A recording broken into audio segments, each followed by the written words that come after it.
नमस्कार बच्चों, स्वागत है आज की इस स्पेशल क्लास में जहां हम बात करेंगे हिंदी के पेपर के एक बहुत ही जरूरी टॉपिक पर और वो है कवि परिचय।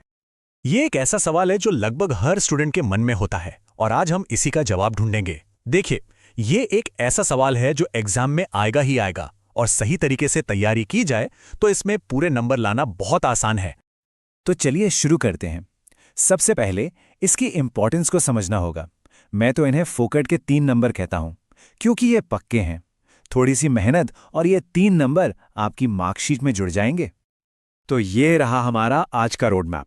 सबसे पहले हम सवाल के फॉर्मेट को समझेंगे, फिर हिंदी के 3 सबसे जरूरी कवियों को पढ़ेंगे और आखिर में मैं आपको एक परफेक्ट आंसर लिखने का फॉर्मूला बताऊंगा। कवियों के बारे में पढ़ने से पहले ये जानना बहुत जरूरी है कि आखिर एग्जामिनर आपके जवाब में ढूंढ क्या रहा है। चलिए सबसे पहले सवाल को ही डिकोड करते हैं। अब जरा इस स्लाइड को बहुत ध्यान से देखिए। ये कोई लिस्ट नहीं है, ये आपके जवाब का ढांचा है, आपका ब्लूप्रिंट है। आपसे हमेशा ये 4 चीजें ही पूछी जाएंगी: 2 रचनाएं, भाव पक्ष, कला पक्ष और साहित्य में स्थान। आपके जवाब में ये चारों पॉइंट्स होने ही चाहिए। याद रखिए, हमारा टारगेट 1 या 2 नहीं, पूरे 3 नंबर लाना है और अगर आपने स्ट्रक्चर को फॉलो कर लिया तो ये नंबर कहीं नहीं जाएंगे। तो चलिए बात करते हैं हमारे पहले और सबसे महत्वपूर्ण कवि गोस्वामी तुलसीदास जी की। पुराने पेपर्स को देखें तो ये एग्जाम के लिए बेहद जरूरी हैं।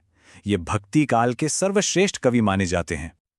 आपको इनकी बहुत सारी रचनाएं याद करने की जरूरत नहीं है, बस ये 2 नाम अच्छे से याद कर लीजिए: रामचरितमानस और विनय पत्रिका। ये सबसे फेमस हैं और आसानी से याद भी रहेंगे। अब आते हैं भाव पक्ष और कला पक्ष पर। सिंपल भाषा में समझिए, भाव पक्ष का मतलब है वो किस बारे में लिखते थे, तो इसका जवाब है राम भक्ति और लोक मंगल, यानी समाज की भलाई। और कला पक्ष का मतलब है वो कैसे लिखते थे, तो उन्होंने अवधी और ब्रज भाषा का इस्तेमाल किया और दोहा चौपाई जैसे छंदों के तो वो बादशाह थे। और आखिर में साहित्य में स्थान, ये एक लाइन आपके जवाब में जान डाल देगी कि तुलसीदास जी हिंदी साहित्य के पथ प्रदर्शक हैं और उन्हें एक समन्वयवादी कवि के रूप में जाना जाता है। ये 2 शब्द समझ लीजिए आपके मैजिक वर्ड्स हैं। अपने जवाब में समन्वयवादी कवि और लोकमंगल की भावना जरूर लिखिएगा। इससे पता चलता है कि आपको उनकी कविता की गहरी समझ है। चलिए अब आगे बढ़ते हैं हमारे अगले महान कवि सूर्यकांत त्रिपाठी निराला जी की तरफ। निराला जी छायावाद के 4 मुख्य स्तंभों में से एक है। छायावाद मतलब वो दौर जब कविता में भावनाओं और कल्पना को बहुत महत्व दिया गया। निराला जी की भी बस 2 रचनाएं याद रखनी है: अनामिका और परिमल। इतना रचनाएं वाले सेक्शन के लिए काफी है और आपको पूरे नंबर दिलाएगा। निराला जी का भाव पक्ष एकदम विद्रोही है। वो पुरानी परंपराओं के खिलाफ लिखते हैं, आगे बढ़ने की बात करते हैं। और उनका कला पक्ष, वो तो एक क्रांति है। उन्होंने हिंदी कविता को नियमों से आजाद किया और मुक्त छंद की शुरुआत की। मतलब बिना किसी तुकबंदी के भी कविता लिखी जा सकती है, ये उन्होंने सिखाया। साहित्य में उनके स्थान के लिए ये लाइन परफेक्ट है।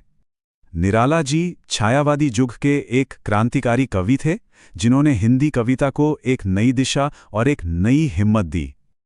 तो निराला जी के लिए कौन से कीवर्ड्स हैं? क्रांतिकारी कवि और मुक्त छंद के प्रवर्तक।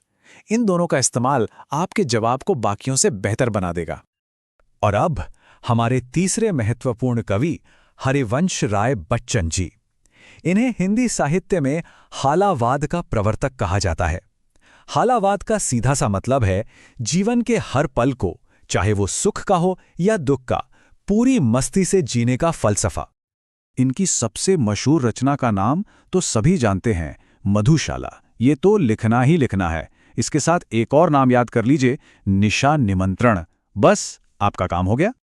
बच्चन जी का भाव पक्ष बहुत पर्सनल है। वो अपने निजी जीवन के अनुभवों, प्यार और संघर्षों पर लिखते हैं। और उनका कला पक्ष एकदम सरल, आम बोलचाल की भाषा जिसमें संगीत और लय हो। उनकी कविताएं पढ़ी नहीं, गाई जाती हैं। साहित्य में उनका सबसे बड़ा योगदान यही था कि उन्होंने अपनी सीधी और दिल से निकली हुई बातों से कविता को आम आदमी तक पहुंचा दिया। वो जनता के कवि बन गए। बच्चन जी के लिए ये 2 कीवर्ड्स ध्यान में रखिएगा: व्यक्ति चेतना, क्योंकि उनकी कविताएं व्यक्तिगत हैं, और गीत परंपरा, क्योंकि उनकी कविता में गाने का गुण प्रमुख है। अच्छा, तो हमने तीनों कवियों के बारे में जान लिया। अब आते हैं उस सबसे जरूरी सवाल पर कि एग्जाम में एक परफेक्ट जवाब कैसे लिखना है। तो ये है आपका विनिंग फॉर्मूला। हमेशा इन 4 हेडिंग्स का इस्तेमाल कीजिए: रचनाएं, भाव पक्ष, कला पक्ष और साहित्य में स्थान।